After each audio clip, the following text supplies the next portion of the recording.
اللہ وکفا والصلاة والسلام علی عبادہ الذین اصطفیٰ خصوصاً علی افضلہم وخاتم النبیین محمد الامین وعلی آلہ وصحبہ اجمعین اما بعد فاعوذ باللہ من الشیطان الرجیم بسم اللہ الرحمن الرحیم قل من كان عدوا لجبريل فإنه نزله على قلبك بإذن الله مصدقا لما بين يديه وهدى وبشرى للمؤمنين من كان عدوا لله وملائكته ورسله وجبريل وميكال فإن الله عدو للكافرين ولقد أنزلنا إليك آيات بينات وما يكفر بها إلا الفاسقون أوكلما عاهدوا عهدا نبذه فريق منهم بل أكثرهم لا يؤمنون ولما جاءهم رسول من عند الله مصدق لما معهم نبذ فريق من الذين أوتوا الكتاب كتاب الله وراء ظهورهم نبذ فريق من الذين أوتوا الكتاب كتاب الله وراء ظهورهم كأنهم لا يعلمون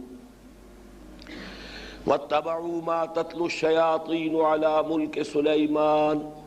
وما كفر سليمان ولكن الشياطين كفروا يعلمون الناس السحر وما أنزل على الملكين ببابل هاروت وماروت وما يعلمان من أحد حتى يقولا إنما نحن فتنة فلا تكفر فيتعلمون منهما ما يفرقون به بين المرء وزوجه وما هم بضارين به من أحد إلا بإذن الله ويتعلمون ما يضرهم ولا ينفعهم وَلَقَدْ عَلِمُوا لَمَنِ اشْتَرَاهُ مَا لَهُ فِي الْآخِرَةِ مِنْ خَلَاقٍ وَلَبِئْسَ مَا شَرَوْا بِهِ أَنفُسَهُمْ لَوْ كَانُوا يَعْلَمُونَ وَلَوْ أَنَّهُمْ آمَنُوا وَاتَّقَوْا لَمَثُوبَةٌ مِّنْ عِندِ اللَّهِ خَيْرٌ لَوْ كَانُوا يَعْلَمُونَ صدق اللہ العظیم رب اشرح لي صدري ويسر لي امري واحلل عقدة من لساني يفقهوا قولي اللهم ربنا الهمنا رشدنا واعذنا من شرور انفسنا اللهم ارنا الحق حقا وارزقنا اتباعه وارنا الباطل باطلا وارزقنا اجتنابه آمین یا رب العالمین۔ گزشتہ 2 ہفتوں کے دوران ایک خاص موضوع پر ہماری پوری گفتگو مشتمل رہی ہے، نبوت اور رسالت کے مابین کیا فرق ہے، اور خاص طور پر اس مسئلے سے متعلق کہ اگرچہ نبی قتل ہو سکتے تھے، رسول قتل نہیں ہو سکتے تھے۔ اس موضوع پر کافی مفصل گفتگو ہو چکی ہے، اب ہمیں آگے چلنا ہے، جو ہمارا سلسلہ درس تسلسل کے ساتھ جاری ہے، جس میں کہ بنی اسرائیل کی جو بھی گمراہیاں عملی اعتقادی جو ان میں پیدا ہوئیں، ان پر تنقید ہے تسلسل کے ساتھ۔ اور جیسا کہ میں نے عرض کیا، اصل میں ایک اعتبار سے یہ امت مسلمہ کے لیے پیش کی تنبیہ ہے۔ آج جو 2 موضوعات زیر بحث آئیں گے، ان پر گفتگو کے آغاز سے قبل میں چاہتا ہوں کہ 2 باتیں اور اسی موضوع سے متعلق مزید عرض کر دوں، جن پر کہ ہماری پچھلی 2 نشستیں مشتمل رہی ہیں۔ ایک تو آج پھر مجھے ایک خط موصول ہوا ہے، جس میں معلوم ہوا کہ ایک مغالطہ ایک صاحب کو ہو گیا ہے، حالانکہ صراحتاً میں نے جو بات کہی تھی اپنی ایک رائے کے اظہار کے ضمن میں، وہ یہ تھی کہ میرے نزدیک نبوت ایک مرتبے کی حیثیت سے، ایک شخصی مرتبے کی حیثیت سے اپنے نقطہ عروج کو حضرت ابراہیم علیہ السلام کی شخصیت میں پہنچ گئی۔ اس کے بعد مزید ارتقاء جو ہے وہ رسالت کا ہوا ہے، اور رسالت کی تکمیل ہوئی ہے محمد الرسول اللہ صلی اللہ علیہ وسلم پر۔ تو مغالطہ کسی کو ہو گیا ہے کہ شاید میں نے حضرت ابراہیم علیہ السلام کو خاتم النبیین قرار دے دیا ہے، اس مغالطے کی اصلاح کر لیجئے۔ اصل میں ارتقاء کا جس فلسفے کا میں نے حوالہ دیا تھا، خاص طور پر ڈاکٹر رفیع الدین صاحب کی رائے کے تذکرے میں، اس کا یہ جزو لا ینفک ہے کہ کسی ایک سطح پر جب ایک ارتقاء اپنے عروج کو پہنچا تو ظاہر بات ہے کہ وہ چیز تسلسل کے ساتھ آگے چلتی ہے۔ فزیکل ایوولوشن کے نتیجے میں جو آرگینک کمپاؤنڈز پیدا ہوئے، اب ظاہر بات ہے یہ سارا سفر جو اس ایوولوشن کا ہوا ہے وہ تو اب چلتا رہے گا، اس کے اندر کہیں خاتمہ نہیں آ جائے گا، مزید ایوولوشن اس میں نہیں ہوگا، لیکن جو لیول اٹین کر لیا گیا ہے اب اس سطح پر وہ لیول برقرار رہے گا اور ایوولوشن کسی اور لیول پر ہوگی۔ اس کے بعد جو ہے بائیولوجیکل ایوولوشن ہے، اب انسان جب وجود میں آ گیا، اب انسان تو چلا آ رہا ہے جتنے ہزار سال سے چلا آ رہا ہے، یہ نہیں ہے کہ اب اس کا خاتمہ ہو گیا انسان کا، لیکن یہ کہ اب انسان کے ذہنی ارتقاء کی منزل شروع ہوئی، یہ مختلف لیول سے ارتقاء کی۔ میرے نزدیک نبوت کی تکمیل ہو گئی، یا یوں سمجھیے کہ ایک مرتبہ شخصی کی حیثیت سے اس کا نقطہ عروج حضرت ابراہیم علیہ السلام پر، اب وہ نبوت تو چل رہی ہے، ختم ہوگی محمد الرسول اللہ صلی اللہ علیہ وسلم پر آ کر، خاتم النبیین آ حضور ہیں صلی اللہ علیہ وسلم، لیکن یہ کہ ایک شے ایک ہموار لیول کے اوپر مسلسل جاری ہے۔ البتہ اس کے بعد ارتقاء جو ہوا ہے وہ رسالت میں ہوا ہے، اور رسالت کی تکمیل محمد الرسول اللہ صلی اللہ علیہ وسلم پر ہو گئی، اور آپ پر آ کر نبوت اور رسالت دونوں کا اختتام ہو گیا۔ دوسری بات جو میں نے عرض کی تھی کہ نبوت جو ہے یہ مرتبہ عروج میں ہے اور رسالت مرتبہ نزول میں ہے، وضاحت میں کر چکا ہوں۔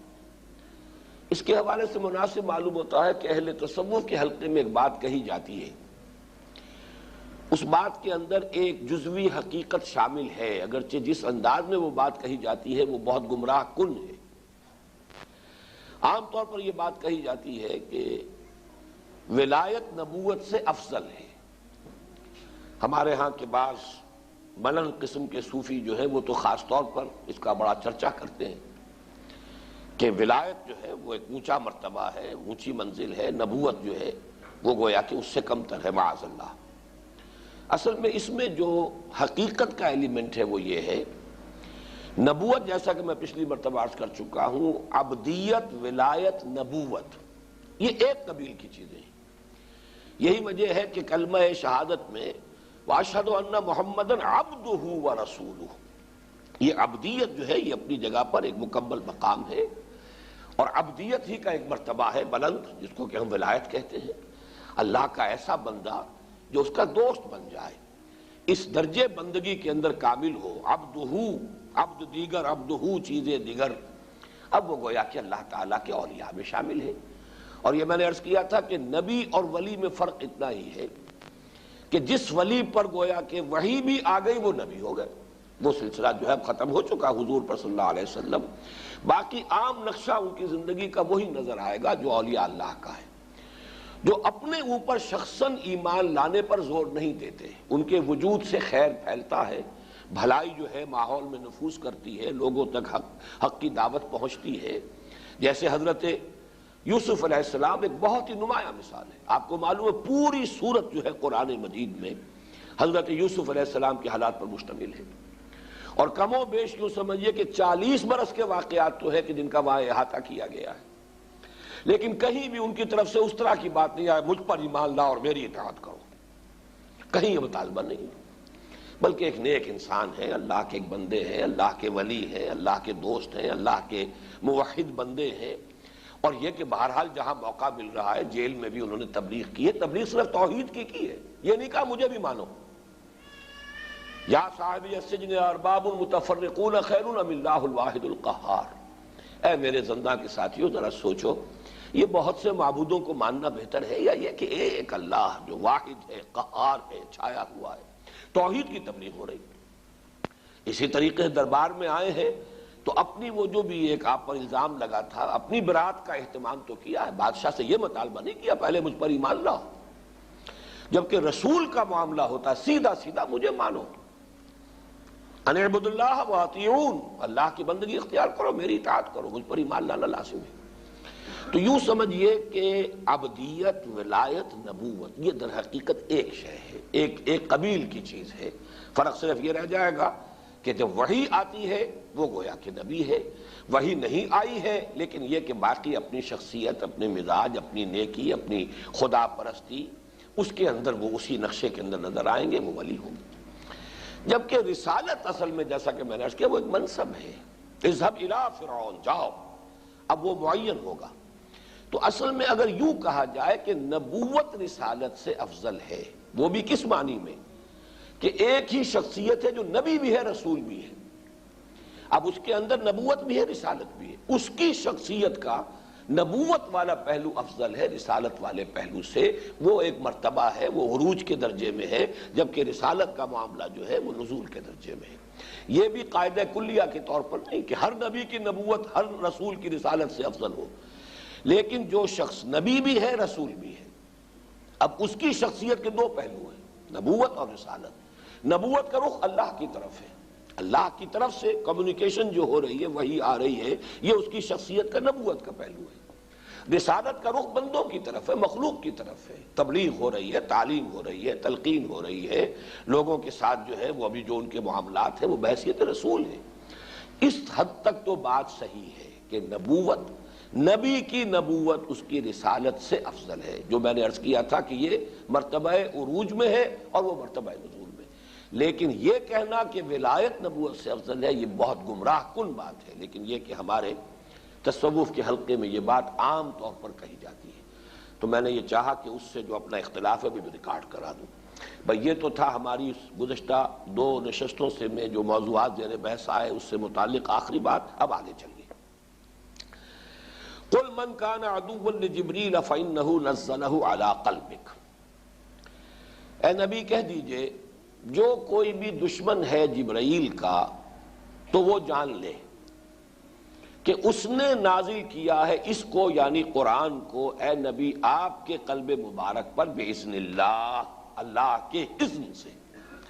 اور یہاں اذن کا لفظ جو امر کے معنی میں آیا، اللہ کے حکم سے۔ یہ جو مسئلہ ہے جو یہاں زیر بحث آ رہا ہے کہ یہود کو جبرائیل علیہ السلام سے کوئی قد، کوئی چڑ، کوئی دشمنی تھی، اس کے دو رخ ہیں جو بیان کیے اہل تفسیر نے۔ ایک تو یہ کہ ان کی یہ چڑ یا بعد یہ کچھ قدیم بھی تھا، حضور صلی اللہ علیہ وسلم کی بعثت کے سے قبل سے یہ چلا آ رہا تھا،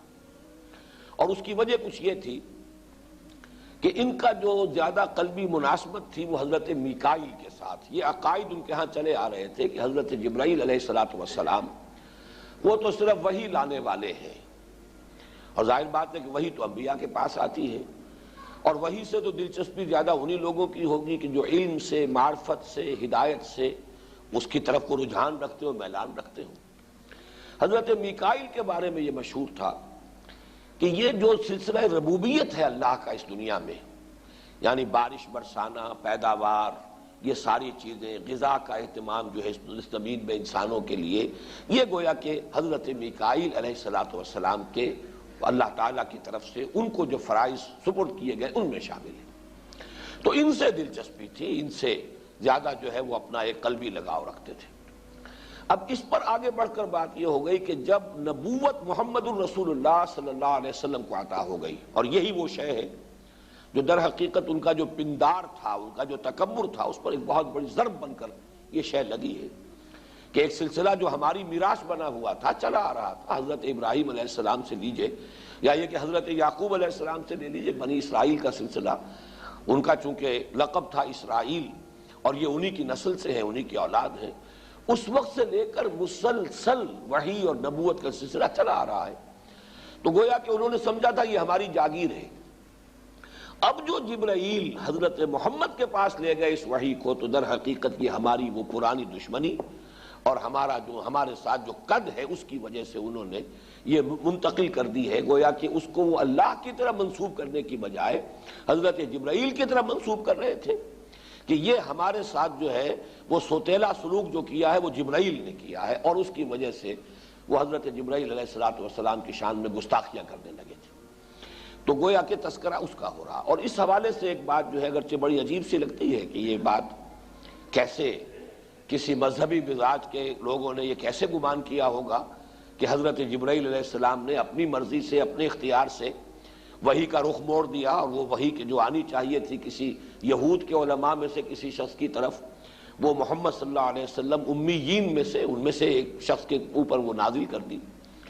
لیکن یہ کہ خود مسلمانوں کی تاریخ میں اس کی ایک نظیر موجود ہے۔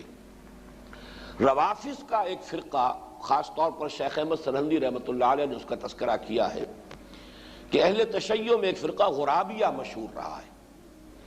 اور ان کا عقیدہ یہ تھا کہ اصل میں قرآن مجید کی وحی حضرت علی کے لیے بھیجی گئی تھی،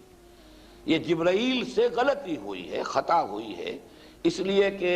اس قدر مشابہ ہیں حضور اور حضرت علی اپنی شخصیت کے اعتبار سے، انہیں دھوکہ لگ گیا، ٹھوکر لگ گئی، خطا ہو گئی، اور وہ بجائے اس کے کہ حضور پر یہ وحی منتقل کرتے، نازل کرتے، اور حضرت علی پر کرتے، حضور پر منتقل کر دی۔ یہ سلسلہ ان کے یہاں غرابیہ کہلاتا ہے،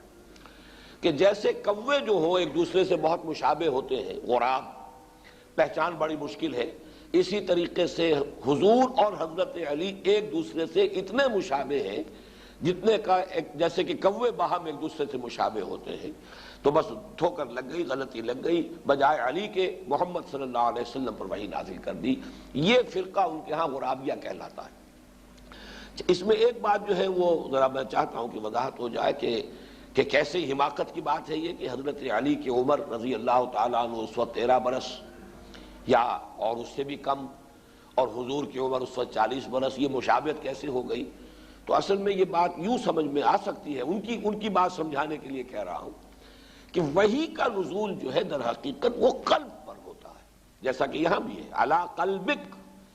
وحی کی ریسیپینٹ وحی ہوتی، روح ہوتی ہے، نہ کہ جسم۔ جسمانی شخصیت کا فرق اور تفاوت اور ہے۔ عالم ارواح میں جو ارواح ہے، روح محمدی اور روح علی علیہ الصلوۃ والسلام و رضی اللہ تعالی عنہ، ان کا معاملہ جو ہے ارواح کا معاملہ، تو یہ گویا کہ اگر ان میں سے کسی کا یہ خیال ہو تو یہ اعتراض جو ظاہری سا ان کے اس خیال پر آتا ہے، اس کے بارے میں یہ جواب ان کی طرف سے ہو سکتا ہے کہ چونکہ یہ تو ارواح کا معاملہ ہے، ارواح کی مشابہت ہو سکتی ہے۔ ارواح تو آپ کو معلوم ہے کہ ایک وقت میں پیدا کی گئی تھی، ارواح تو سب کے سب ہم عمر ہے۔ وہ تو جب شروع میں ابھی تمام ارواح کی تخلیق ہوئی ہے عالم ارواح میں، اور ہم سب کے سب موجود تھے، حضرت آدم اور میرے درمیان چاہے 10,000 سال کا فصل ہو، لیکن میں اس وقت حضرت آدم کی روح بھی موجود تھی، میری روح بھی موجود تھی، تو روحیں تو اس اعتبار سے ہم عمر ہے۔ تو یہ ایک ان کی بات کو سمجھانے کے لیے میں نے وضاحت کر دی ہے کہ وحی کا معاملہ در حقیقت متعلق جو ہے وہ جسم سے یا ان کانوں سے نہیں ہے، بلکہ جو وضاحت میں کرتا رہا ہوں کہ انسانی شخصیت کے یہ دو پہلو ہمیشہ سامنے رہنے چاہیے، تبھی یہ حقیقتیں سمجھ میں آتی ہیں۔ ایک ہمارا یہ مادی وجود ہے، جسمانی وجود ہے، ایک ہمارا روحانی وجود ہے۔ اس مادی وجود کی آنکھ ہے، کان ہے، دماغ ہے، یہ حیوانی وجود کی چیزیں ہیں، ان کا میں خاص طور پہ تذکرہ اس لیے بھی کر رہا ہوں کہ آج کے درس میں اس کا بعد میں پھر معاملہ زیر بحث آنے والا ہے۔ ان السمع والبصر والفؤاد، یہ در حقیقت ہمارے حیوانی وجود میں علم کے حصول کے ذرائع ہیں۔ آنکھ دیکھتی ہے، کان سنتا ہے، اور یہ دماغ کا کمپیوٹر پروسیس کرتا ہے اس سارے سینس ڈیٹا کو، اور اسے نتائج اخذ کرتا ہے، اور علم آگے بڑھتا ہے۔ اور جو دل ہے در حقیقت جو مسکن ہے روح کا،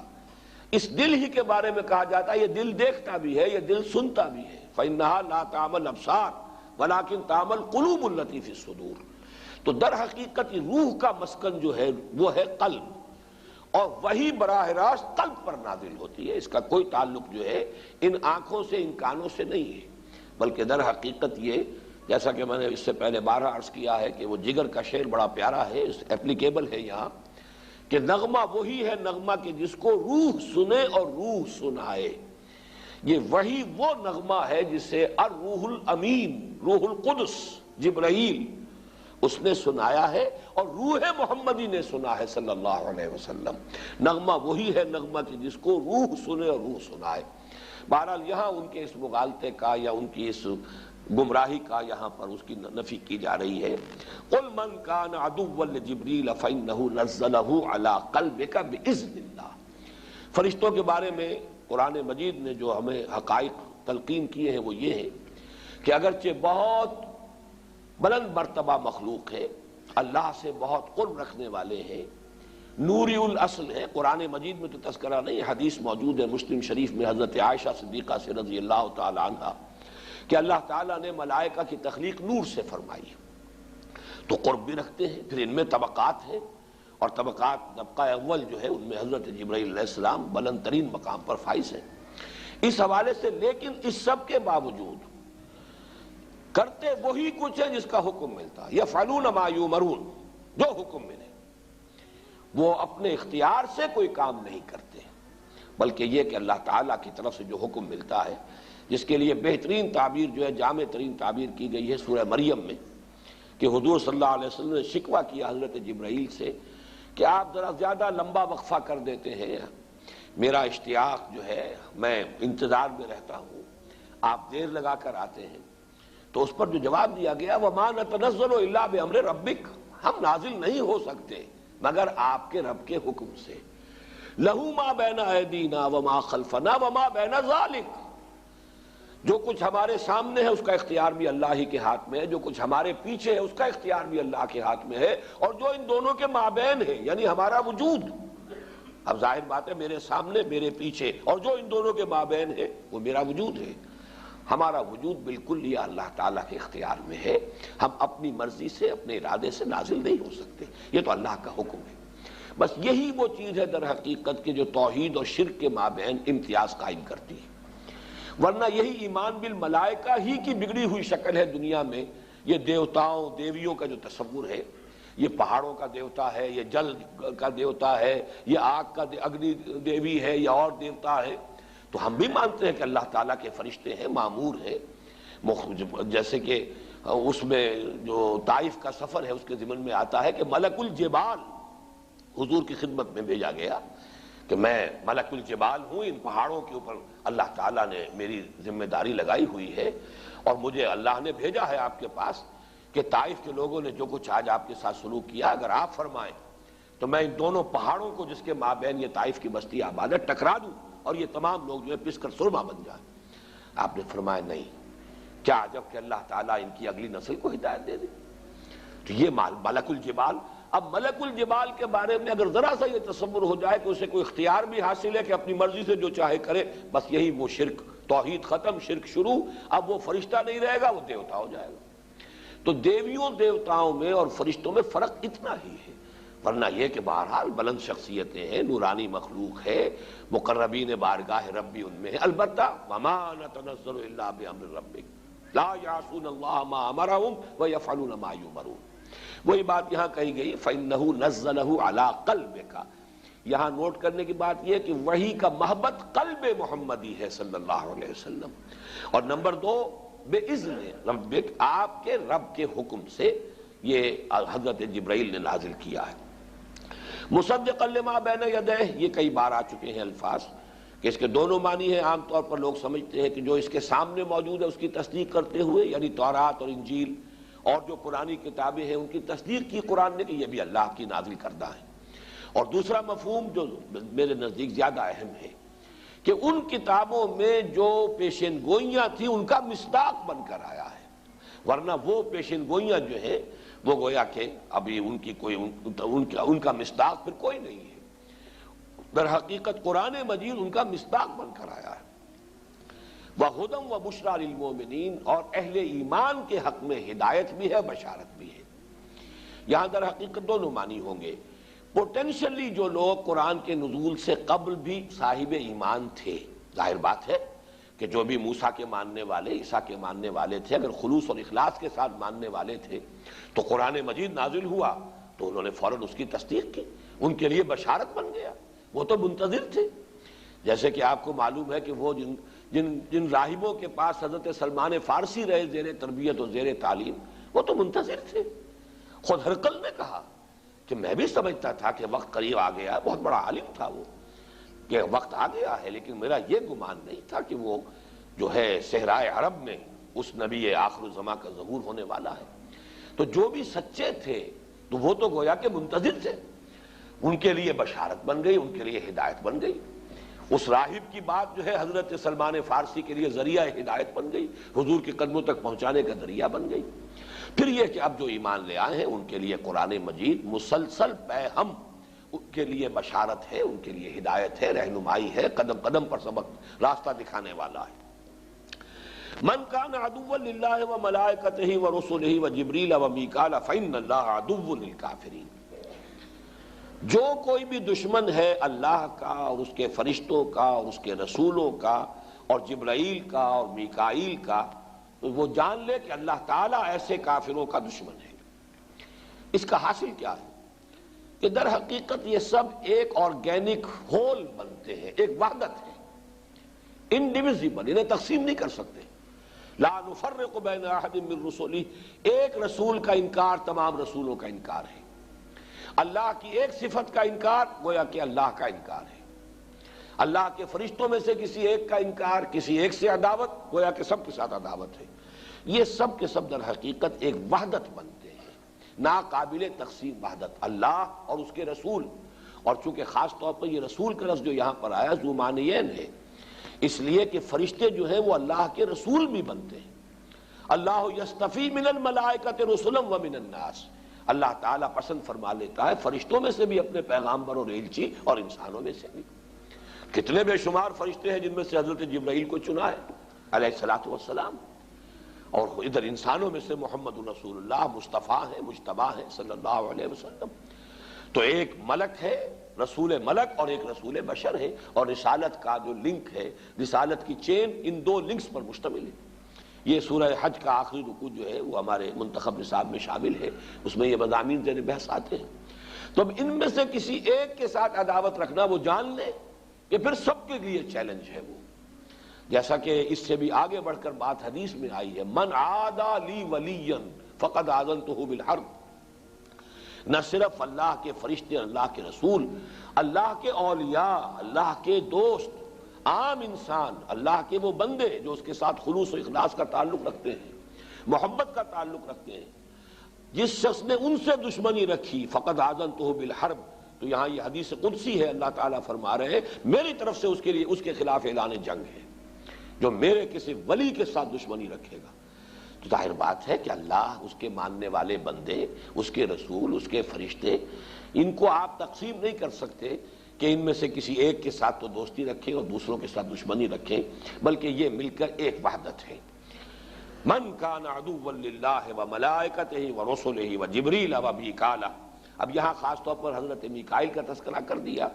کہ تم سمجھتے ہو کہ وہ تمہارے دوست ہیں یا تم ان سے محبت رکھتے ہو، نہیں، اگر جبرائیل سے تمہیں دشمنی ہے تو ان سے بھی دشمنی ہے، پھر ان کی طرف سے بھی تمہارے لیے اعلان جنگ ہوگا، وہ تمہارے ساتھ کوئی دوستی اور محبت کا معاملہ نہیں کر سکتے۔ فإن اللہ عدو للکافرین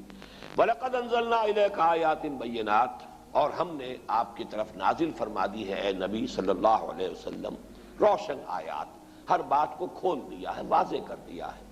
کسی مغالطے کے لیے اب کوئی امکان باقی نہیں رہا۔ وَمَا يَكْفُرُ بِهَا إِلَّا الْفَاسِقُونَ، اب ان آیات کا انکار تو نہیں کریں گے مگر وہی کہ جن میں سرکشی ہے۔ یہ فسق کا لفظ جو ہے، اگرچہ فاسق عام طور پر ہم جو استعمال کرتے ہیں ایک ایسے شخص کے لیے متقی کے ضد کی حیثیت سے، اس کے اینٹونیم کی حیثیت سے فاسق، لیکن اس کا اصل جو ہے وہ ہے در حقیقت کسی کی اطاعت سے نکل بھاگنا اور سرکشی کرنا۔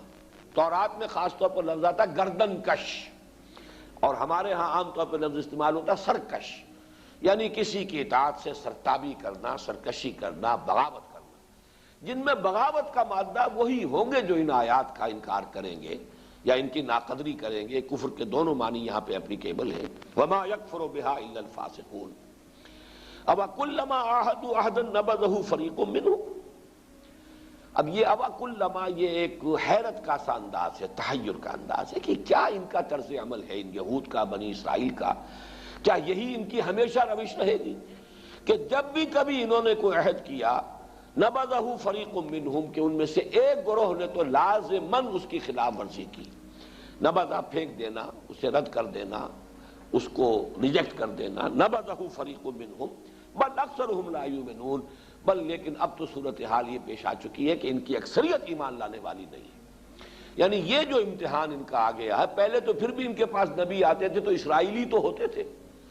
کچھ لوگ مان لیتے تھے، کچھ نہیں مانتے تھے، کچھ سرتابی کرتے تھے، کچھ ان کی پیروی کرتے تھے، کچھ ان کا ساتھ دیتے تھے، کچھ ان سے دور رہتے تھے۔ لیکن اب صورتحال یہ ہو چکی ہے کہ ان کا امتحان اتنا کڑا ہو گیا ہے، اتنا سخت ہو گیا، اور اس میں یہ سب کے سب جو ہے ناکام ہو رہے ہیں کہ چونکہ وہ جو ان کی ایک قومی جو ہے اپنا ایک تکبر ہے اور استکبار ہے، اب اس کے اوپر ضرب لگی ہے، تو بل اکثرهم لا یؤمنون، اب یہ ایمان لانے والے نہیں۔ وَلَمَّا جَاءَهُمْ رَسُولٌ مِّنْ عِندِ اللَّهِ مُصَدِّقٌ لِّمَا مَعَهُمْ نَبَذَ فَرِيقٌ مِّنَ الَّذِينَ أُوتُوا الْكِتَابَ كِتَابَ اللَّهِ وَرَاءَ ظُهُورِهِمْ كَأَنَّهُمْ لَا يَعْلَمُونَ۔ اور جب آ گئے ان کے پاس ایک رسول صلی اللہ علیہ وسلم، یہاں پہ رسول جو ہے یہ نکرہ کی شکل میں ہے، اس میں تعمیم بھی ہو سکتی ہے، جو بھی رسول ان کے پاس آئے، یعنی یہ گویا کہ ان کی مسلسل تھرو آؤٹ دی ہسٹری جو ان کا ایک طرز عمل رہا ہے، اس کو ایک قاعدہ کلیہ کی حیثیت سے بیان کیا جا رہا ہے۔ جب بھی کبھی ان کے پاس آئے کوئی رسول من عند اللہ ہے، اللہ کے پاس سے، مصدق لما معہم، تصدیق کرتے ہوئے اس شے کی جو ان کے ساتھ تھی، ان کے پاس موجود تھی، نبذ فریق من الذین اوتوا الکتاب کتاب اللہ وراء ظہورہم، تو جن لوگوں کو کتاب دی گئی تھی ان میں سے ایک گروہ نے تو اس کتاب کو اپنی پیٹھوں کے پیچھے پھینک دیا، کأنہم لا یعلمون، جیسا کہ اسے جانتے ہی نہیں، سرے سے کوئی سروکار ہی نہیں۔ گویا کہ ایک تو ان کا طرز عمل وہ ہے کہ جو تھرو آؤٹ ہسٹری رہا انبیاء کے ساتھ، وہ تو یہ ہے کہ اب آپ اولڈ ٹیسٹمنٹ کا اگر مطالعہ کریں، تمام نبیوں کا معاملہ یہ رہا ہے کہ جیسے ایک مسلسل کشاکش ان کے اور بنی اسرائیل کے درمیان جاری ہے، ان کی تنقیدیں، انہوں نے جس طریقے سے لعن طعن کیا بنی اسرائیل پر، وہ جو ہے تورات اگر آپ پڑھیں تمام انبیاء کے صحیفے تو وہ اس کے لیے بڑی تفاصیل اس میں موجود ہے کہ انہوں نے پوری تاریخ کے دوران یہ کہ کچھ لوگ مان بھی لیتے تھے لیکن کم، بڑی گردن کش قوم اور سرکش قوم، اور ان کا معاملہ جو ہے تقریباً تمام انبیاء کے ساتھ یہی رہا۔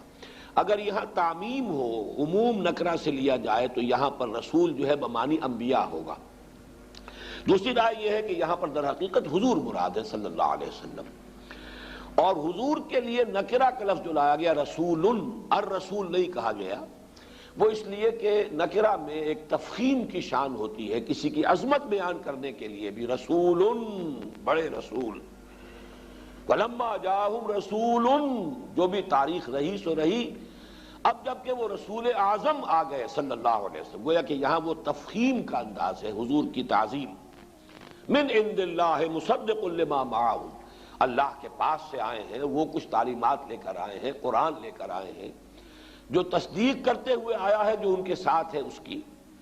نبذ فریق من الذین اوتوا الکتاب کتاب اللہ وراء ظہورہم، تو اب بجائے اس کے کہ تورات میں جو پیشین گوئیاں تھیں، اب اس کا مصداق سامنے آ گیا، یہ تو آگے بڑھتے، خوش آمدید کہتے، استقبال کرتے، ان کے دست و بازو بنتے، ان کی تصدیق کرتے، ان کا ساتھ دیتے، انہوں نے اپنی کتاب کو بھی اٹھا کر پھینک دیا اپنی پیٹھوں کے پیچھے، اس لیے کہ اس کتاب کی اب وہ جو پیشین گوئیاں تھیں انہیں نظر انداز کر رہے ہیں۔ نبذ فریق من الذین اوتوا الکتاب کتاب اللہ وراء ظہورہم، کتاب اللہ سے کچھ لوگوں نے مراد قرآن بھی لیا ہے، لیکن یہ کہ زیادہ رائے یہی ہے کہ اس سے مراد تورات ہے، کہ انہوں نے حضور صلی اللہ علیہ وسلم کی دشمنی میں، آپ کے عناد میں، آپ سے زدم زدہ کی بنا پر خود اپنی کتاب کو نظر انداز کر دیا۔ یہ ہے در حقیقت کسی کے تعصب کی انتہا، کہ جس کتاب کو انہوں نے ابھی تک اپنا اوڑھنا بچھونا بنائے رکھا ہے، بہرحال اس کی تعظیم کرتے رہے ہیں، اس کے حوالے ہی سے ان کی ساری درس و تدریس ہے، ان کا افتاء ہے، فتوے ہیں، فیصلے ہیں، ان کے مفتی ہیں، ان کے قاضی ہیں، لیکن نبذ فریق من الذین اوتوا الکتاب کتاب اللہ وراء ظہورہم کأنہم لا یعلمون، جیسے کہ جانتے ہی نہیں۔ یہ تو اب وہ 5 آیات آ گئیں کہ جس میں تقریباً وہی باتیں سامنے آئی ہیں جو اس سے پہلے بھی مختلف الفاظ میں آئی ہیں۔ اب جو دوسرا حصہ اس رکوع کا، اس میں وہ بات آ رہی ہے، اور اس کا جو منطقی ربط ہے پہلے اس کو سمجھ لیجئے۔ جب بھی کہیں کوئی صحیح شے درمیان سے ہٹے گی تو جو خلا پیدا ہوگا کوئی غلط شے اس کی جگہ پر آئے گی۔ اسی کو کہا جاتا ہے ہمارے ہاں کہ اگر کسی معاملے میں بھی ایک سنت کو ترک کریں گے تو جب سنت ترک کریں گے کوئی نہ کوئی بدعت آئے گی اس کی جگہ پر، اس لیے کہ خلا تو رہ نہیں سکتا۔ یہ ہم فزیکل ورلڈ میں بھی جب مانتے ہیں، اگر کہیں ہوا کا دباؤ کم ہو جائے تو پھر آندھیاں آئیں گی، طوفان آئیں گے، کوئی نہ کوئی جو ہے وہ دباؤ جو ہے ہوا کا کم ہو جانا وہ یقیناً وہ کھینچے گا ادھر ادھر سے کچھ چیزوں کو۔ اسی طریقے سے جب خلا پیدا ہوا، ابھی ہم نے جو ہمارا یہاں 1 ایئر کورس چل رہا ہے تو اس میں وہ میرا ایک چھوٹا سا مضمون ہے 6 صفحات کا، قرآن اور جہاد۔ یہ دو چیزیں کہ جو ہماری جو تاریخ کا صدر اول ہے، دور صحابہ، حضور صلی اللہ علیہ وسلم کا دور، دور خلافت راشدہ، اس میں اہم ترین چیزیں جو تھیں دین کی وہ قرآن اور جہاد۔ لیکن جب ذرا سا مملکت کا دور شروع ہو گیا تو مملکت کے دور میں اب قانون کی اہمیت زیادہ ہوتی ہے، شہری کون ہے، پہلے کانسٹیٹیوشنل ایشوز جو ہے اب زیادہ اہم ہو جائیں گے۔ نتیجہ یہ نکلا قرآن ذرا بیک گراؤنڈ میں جانا شروع ہوا، اب فقہ کی ضرورت ہوئی، اب توجہات فقہ پر، حدیث پر مرکوز ہونی شروع ہوئی۔ قرآن مجید رفتہ رفتہ بیک گراؤنڈ میں فیڈ کرتا چلا گیا، وہ کتاب مقدس بن گیا، بس اس کو پڑھو اور ثواب لے لو۔ ساری دلچسپی تو اب فقہ سے ہے، چونکہ فقہ کا جو ہے یوں سمجھیے کہ 8 حصوں میں سے 7 حصے جو ہوں گے اس کے وہ تو پھر حدیث پر مبنی ہے۔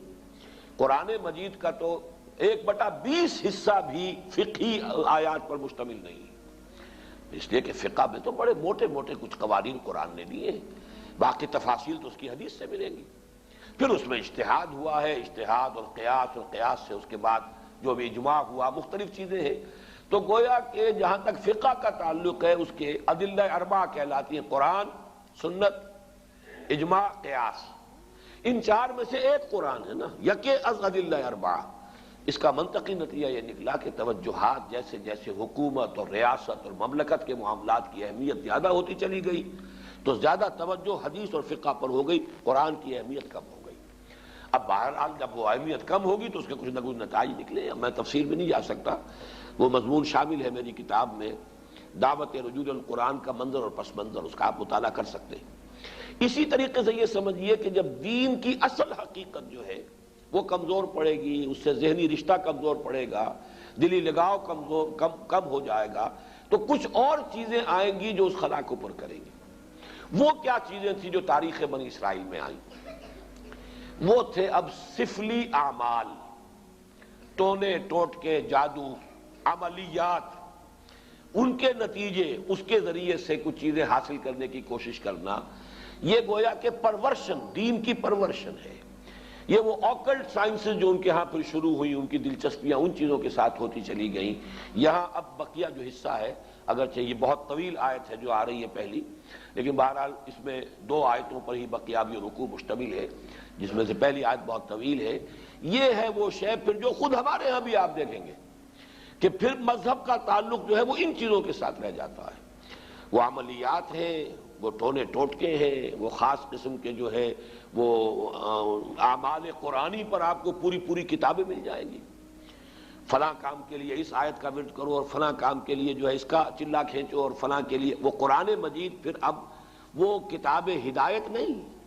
وہ کسی ریولوشن کا مینول نہیں رہا۔ وہ قرآن مجید جو ہے وہ انسانی زندگی کے پیچیدہ مسائل کے حل کے لیے ادھر رجوع نہیں ہو رہا ہے، بلکہ وہ یہ کہ یہ جو آپ کی ضروریات ہیں یا کوئی اپنے مشکلات ہیں ان کے حل کے لیے اب اس کو ایک ذریعہ بنا کر وہ عملیات، اس کے حوالے سے قرآن مجید جو ہے وہ گویا کہ مسلمانوں کی دلچسپی کا موضوع بنا۔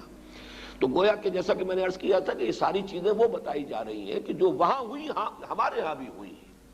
جیسے کہ حضور نے فرمایا تھا صلی اللہ علیہ وسلم، لَتَتَّبِعُنَّ سُنَنَ مَنْ كَانَ قَبْلَكُمْ، تم لازماً ان لوگوں کی پیروی کرو گے کہ جو تم سے پہلے تھے، یہاں تک کہ اگر وہ گوہ کے بل میں گھسے تھے تو تم بھی گھسو گے۔ اور اس سے بھی آگے بڑھ کر آپ نے بات کہی، میں اسے نہیں دہرا رہا ہوں، دوبارہ بار میں بیان کر چکا ہوں۔ لوگوں نے پوچھا حضور کن کے بارے میں فرما رہے ہیں؟ کیا یہ الیہود والنصارى؟ آپ نے فرمایا فمن، وہ نہیں تو اور کون؟ جو گمراہیاں ان کے آئیں تمہارے ہاں بھی آئیں گی، جو ان کو مغالطے ہوئے تمہارے ہاں بھی ہوں گے، جو من گھڑت عقائد انہوں نے ایجاد کر لیے تھے تم بھی ایجاد کرو گے۔ اور دوسری حدیث وہ ہے کہ جو حالات ان پر وارد ہوئے وہ تم پر بھی وارد ہوں، جیسے عذاب کے کوڑے ان پر پڑے تم پر بھی پڑیں گے، جیسے اللہ تعالیٰ کی طرف سے سرزنش ان کو ہوئی ہے مختلف مراحل پر ان کی تاریخ کے دوران تمہیں بھی ہوگی۔ وہ تو پھر ایک مستقل موضوع ہے جس پر کہ یہ 2 سابقہ اور موجودہ امتوں کا ماضی، حال اور مستقبل نامی جو میری اس وقت موجود کتاب ہے اس میں اس کی تفصیل موجود ہے۔ بہرحال اب آئیے اس کا مطالعہ کیجیے۔ وَاتَّبَعُوا مَا تَتْلُو الشَّيَاطِينُ عَلَى مُلْكِ سلیمان۔ اب دیکھیے وَاتَّبَعُوا، جب انہوں نے کتاب کو چھوڑا، دی تو گئی تھی کتاب اور کہا گیا تھا اسے مضبوطی سے تھامو، یہ میثاق جب لیا گیا ان سے، خُذُوا مَا آتَيْنَاكُمْ بِقُوَّةٍ، یہ کتاب ہم نے تمہیں دی ہے اسے مضبوطی کے ساتھ پکڑ رکھو۔ جب کتاب کو چھوڑا تو جو خلا پیدا ہوا وَاتَّبَعُوا مَا تَتْلُو الشَّيَاطِينُ عَلَى مُلْكِ سلیمان، پیروی کی انہوں نے، اتباع کیا انہوں نے اس شے کا کہ جس کی پیروی کر رہے تھے، جس کے پیچھے پڑے ہوئے تھے، جس کا اتباع کر رہے تھے شیاطین، اور شیاطین سے مراد یہاں جنات ہیں، سرکش جنات۔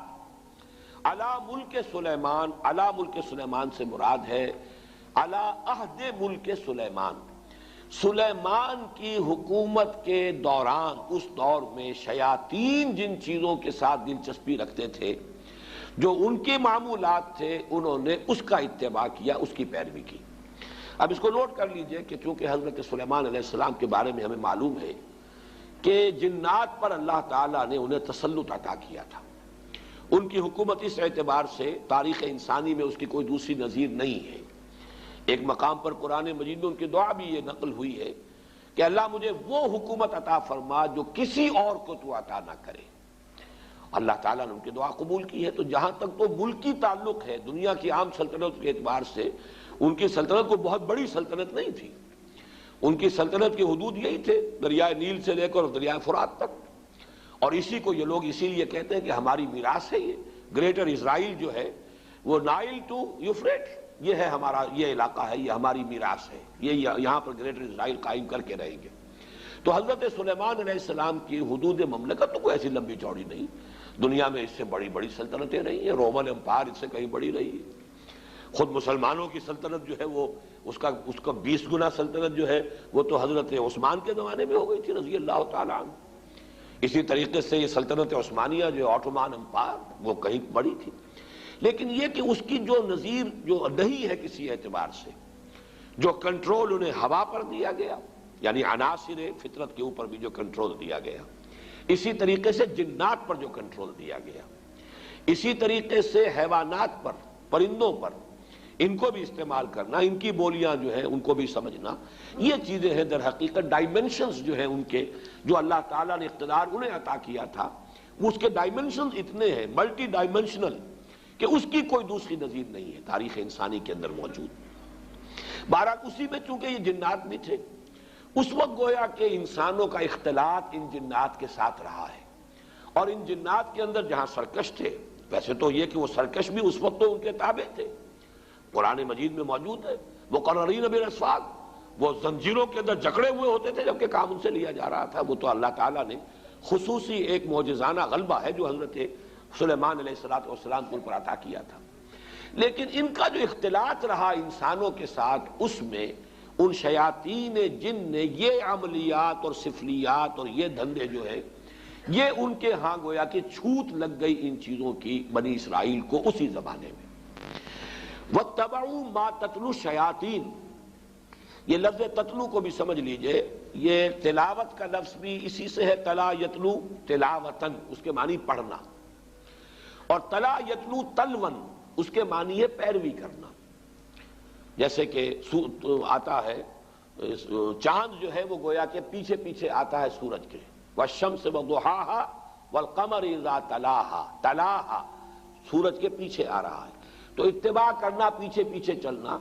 اور جب ہم تلاوت کرتے ہیں تو گویا کہ دونوں معنی موجود ہوتے ہیں، اس لیے کہ تلاوت میں آپ پڑھ رہے ہیں، وہ تو تلا یتلو تلاوتن ہو گیا، اور تلاوت میں آپ ٹیکسٹ کو فالو کر رہے ہوتے ہیں، بلکہ بعض لوگ جو ہیں تو آپ نے دیکھا ہوگا ان کی انگلی بھی ساتھ ساتھ چل رہی ہوتی ہے، تو گویا کہ وہ ساتھ ساتھ ٹیکسٹ کو فالو کر رہے ہیں۔ تو یہ دونوں جو مفہوم اس میں شامل ہیں۔ وَاتَّبَعُوا مَا تَتْلُو الشَّيَاطِينُ عَلَى مُلْكِ سلیمان، حضرت سلیمان علیہ السلام کے عہد حکومت میں شیاطین جن چیزوں کے اندر مصروف اور مشغول رہتے تھے، جو ان کے مشغلے تھے، جو ان کی دلچسپیاں تھیں، جس کی وہ پیروی کرتے تھے، اسی کی پیروی کی یہودیوں نے بھی، اور انہی سفلی اعمال کا جو ہے ان کے ہاں چرچا ہو گیا، چلن ہو گیا۔ وَمَا كَفَرَ سُلَيْمَانُ وَلَٰكِنَّ الشَّيَاطِينَ كَفَرُوا، یہاں پر یہ آگے بات بڑھانے سے پہلے اللہ تعالیٰ نے ایک وضاحت فرما دی ہے۔ اور شیطان اور سلیمان نے ہرگز شرک نہیں کیا، کفر نہیں کیا، بلکہ در حقیقت وہ کفر کرنے والے شیاطین تھے۔ وما کفر سلیمان ولکن الشیاطین کفروا، اور شیاطین تھے جنہوں نے کفر کیا۔ یعنی اگر اس کی نسبت سلیمان کی طرف کی جا رہی ہے تو غلط ہے۔ آپ کے علم میں ہوگا کہ ہمارے ہاں آج تک بھی یہ جو اعمال وغیرہ ہوتے ہیں نقش سلیمانی کے نام سے خاص تعویذ ہوتے ہیں، یہ وہی روایت چلی آ رہی ہے، حضرت سلیمان علیہ السلام کی طرف منسوب کیا انہوں نے، اور یہودیوں نے خاص طور پر بڑا ان کے اوپر الزام لگائے ہیں حضرت سلیمان علیہ السلام پر، اور ان کو جادوگر قرار دیا ہے۔ چنانچہ میں یہاں پہ آپ کو مولانا عبد الماجد دریابادی نے جو حوالے دیے ہیں سلاطین، جو ایک یعنی جو چیپٹر ہے تورات کا، اس میں حضرت سلیمان کے بارے میں یہ الفاظ موجود ہیں۔ اور جب سلیمان بوڑھا ہوا تو اس کی جوروؤں نے اس کے دل کو غیر معبودوں کی طرف مائل کر دیا، اور اس کا دل اپنے خدا کی طرف سے کامل نہ تھا۔ یہ بات حضرت سلیمان کے بارے میں تورات کہہ رہی ہے، معاذ اللہ۔ قرآن مجید میں آپ دیکھیں گے اکثر و بیشتر ایسے جب جملے آ جاتے ہیں کہ جیسے کہ ایک بات چلتے چلتے اچانک ایک بات اللہ تعالیٰ فرما دیتے ہیں، اور اس وقت وہ آدمی کو اگر معلوم نہ ہو تو حیران بھی ہوتا ہے کہ اس بات کے کہنے کی یہاں چندہ ضرورت نہیں تھی۔ جیسے سورہ قاف میں ہے، ہم نے آسمان اور زمین اور جو کچھ ان کے مابین ہے 6 دنوں میں پیدا کیا، وما مسنا من لغوب، اور ہمیں کوئی تکان نہیں طاری ہوئی، ہم پر کوئی تکان طاری نہیں ہوئی۔ مسلمان اس کو پڑھتے ہوئے حیران ہو جائے گا کہ کون شخص ہوگا جو یہ گمان کر سکتا ہے کہ اللہ کو تکان بھی لاحق ہو سکتی ہے۔ تو ایسی بات کی تردید کی ضرورت کیا ہے؟ یہ بات کھلتی کب ہے؟ جب آپ تورات پڑھیں، وہاں لکھا ہوا ہے کہ اللہ تعالیٰ نے آسمان اور زمین 6 دن میں پیدا کیے اور 7ویں دن آرام کیا۔ اب یہ جو آرام کا تصور ہے، یہی ہے در حقیقت ویکینڈ جو چلا آ رہا ہے ان کے ہاں،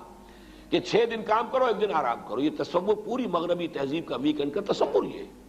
کہ اللہ نے بھی آسمان اور زمین 6 دن میں پیدا کیے اور پھر 7ویں دن جو ہے اس نے آرام کیا، گویا کہ تکان لائق ہوئی۔ وہاں پر اب وہ چلتے چلتے وَلَقَدْ خَلَقْنَا السَّمَاوَاتِ وَالْأَرْضَ وَمَا بَيْنَهُمَا فِي 6 أَيَّامٍ وَمَا مَسَّنَا مِن لُغُوبٍ، ہمیں کوئی تکان طاری نہیں ہوئی۔ اسی طرح کا معاملہ یہاں ہے کہ چونکہ تورات کے مرتبین نے یہ سب کچھ کیا ہے، حضرت سلیمان علیہ السلام کے بارے میں تو میں آپ کو ایک اور جملہ سناتا ہوں، کیونکہ امام طبری نے اپنی اس جو ان کی علامہ ابن جریر طبری نے اپنی تفسیر میں اس کو نقل کیا ہے، وہ بھی میں سناؤں گا، لیکن ایک دوسرا اور بھی قول جو مولانا عبد الماجد دریابادی نے نقل کیا ہے، سو از بس کہ اس کا دل خداوند اسرائیل کے خدا کی جانب سے برگشتہ ہوا، اس لیے خداوند سلیمان پر غضبناک ہوا،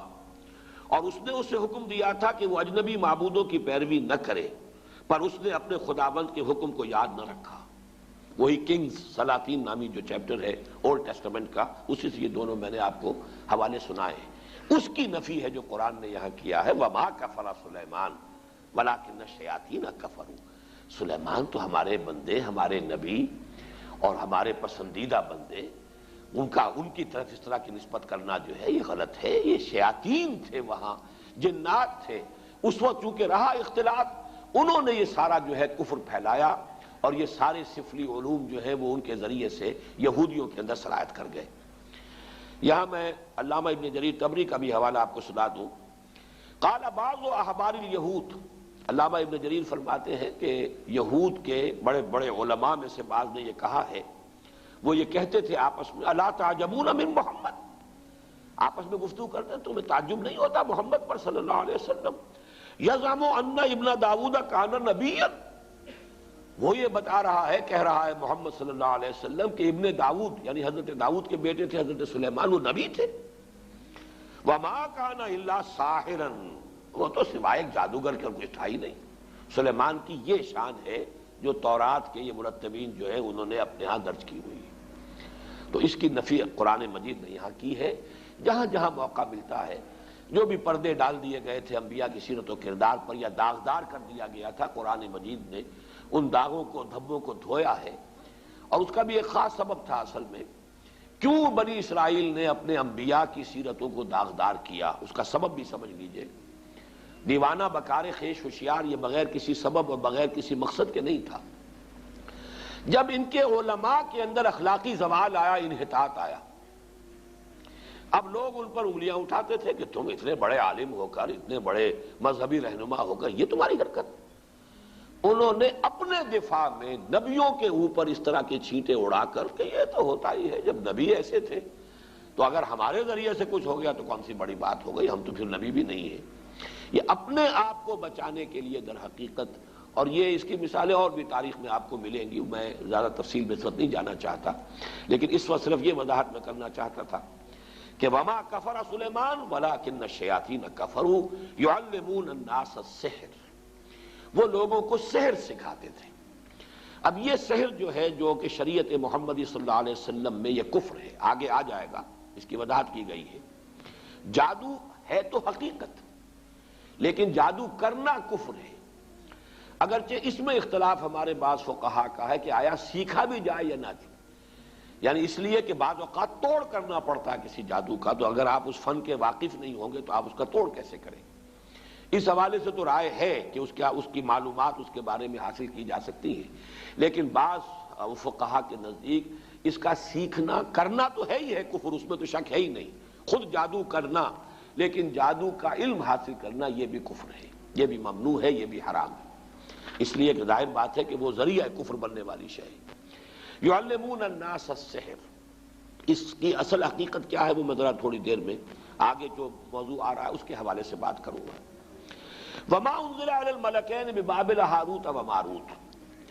یہ ماں جو ہے اس کا عطف ہے واتبعوا ما تتلو الشیاطین، وہ ماں جو آیا تھا انہوں نے پیروی کی اس شے کی جو شیاطین جن جس مشغلوں کے اندر مصروف رہے تھے ان کی پیروی کی، اسی ماں پر، وما یعنی جو انہوں نے پیروی کی تھی ان کی، کہ جو حضرت سلیمان علیہ السلام کے زمانے میں شیاطین جو کچھ سکھاتے تھے اس کی پیروی کی، وما انزل علی الملکین ببابل ہاروت و ماروت، اور پیروی کی انہوں نے اس کی جو نازل کیا گیا دو فرشتوں پر جو ہاروت اور ماروت تھے بابل میں۔ یہاں پہلے میں چاہتا ہوں کہ جو مختلف آراء ہیں وہ بیان کر دوں۔ یہ ملکین جو ہے لام کے زبر کے ساتھ، یہ ہے ہماری جو معروف اور مشہور قرات ہے، دو فرشتے، لام کی زیر کے ساتھ اس کے معنی ہو جائیں گے دو بادشاہ۔ یہ دونوں قراتیں سلف میں موجود ہیں۔ جو لوگ اس کو ملکین پڑھتے ہیں اس کا مطلب یہ ہے کہ بابل کے دو بادشاہوں کا ذکر یہاں ہو رہا ہے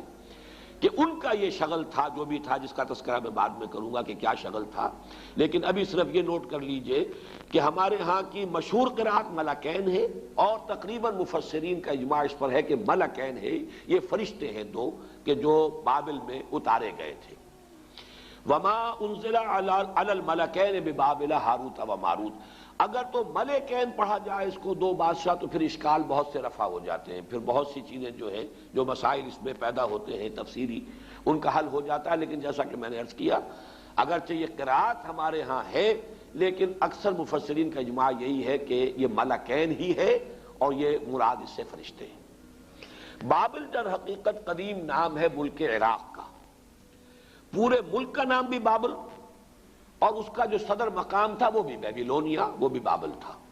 اسی کے نام سے پورا ملک جو ہے وہ پہچانا جاتا تھا۔ آج بھی اگر آپ مصر میں جائیں گے تو قاہرہ کو مصری مصر کہتے ہیں، مصر اصل میں قاہرہ ہے۔ گویا کہ اگر کسی سے پوچھا کہاں جا رہے، اگر آپ نے کہیں اسماعیلیہ میں یا کہیں اسکندریہ میں پوچھا کہاں جا رہے، مصر، یعنی مصر جا رہا ہوں، حالانکہ وہ مصر ہی میں ہے اس وقت، لیکن یہ کہ وہ قاہرہ کو مصر کہتے ہیں۔ اسی طریقے سے یہ بیبیلونیا، یہ بابل جو ہے یہ پورے ملک کا نام بھی تھا اور اس صدر مقام کا بھی۔ یہ صدر مقام جو ہوتا تھا یہ آج کے بغداد سے 60 میل جنوب میں اسی دریائے فرات کے کنارے پر یہ شہر آباد تھا بیبیلونیا۔ تو در حقیقت وہاں چونکہ اب یہ ذہن میں رکھیے کہ فلسطین مغرب میں ہے، شام کا علاقہ ہے، یہ عراق جو ہے یہ اس کے مشرق میں ہے، اس سے مشرق میں پھر ایران ہے۔ ان تین ملکوں کے ساتھ جو ہے معاملہ رہا ہے یہود کی تاریخ کا، کہ یہود پر جب نیبوکڈنیزر جو تھا وہ بادشاہ تھا بیبیلونیا کا، عراق کا، اس نے حملہ کیا تھا 6 صدی قبل مسیح میں، اور اس کے بعد جو اس نے یہ یوں سمجھیے کہ تقریباً حضرت سلیمان علیہ السلام کے 300 برس بعد، حضرت سلیمان کا زمانہ تو یہ تو گویا کہ تاریخ بنی اسرائیل کا جو ان کا گولڈن پیریڈ ہے، سنہری دور، اس کا نقطہ عروج ہے حضرت سلیمان کا دور۔ حضرت سلیمان کے انتقال کے ساتھ ہی ان کی مملکت دو حصوں میں تقسیم ہو گئی، دو بیٹوں کے مابین، ایک شمالی اس کا نام اسرائیل تھا اور ایک جنوبی اس کا نام یہودا تھا۔ یہ دو مملکتیں بن گئی حضرت سلیمان کے انتقال کے فوراً بعد۔ زوال شروع ہوا، پہلے وہ اسرائیل تباہ ہوا، پھر یہ یہودا بھی جو ہے تباہ ہوا ہے نبوکدنضر کے ہاتھوں، اور ہیکل سلیمانی مسمار ہوا، 6 لاکھ آدمی اس نے قتل کیے یہودی، 6 لاکھ کو قیدی بنا کر لے گیا۔ یہ جو قیدی بنا کر لے کر گیا ہے، اور یروشلم میں ایک متنفس باقی نہیں رہا۔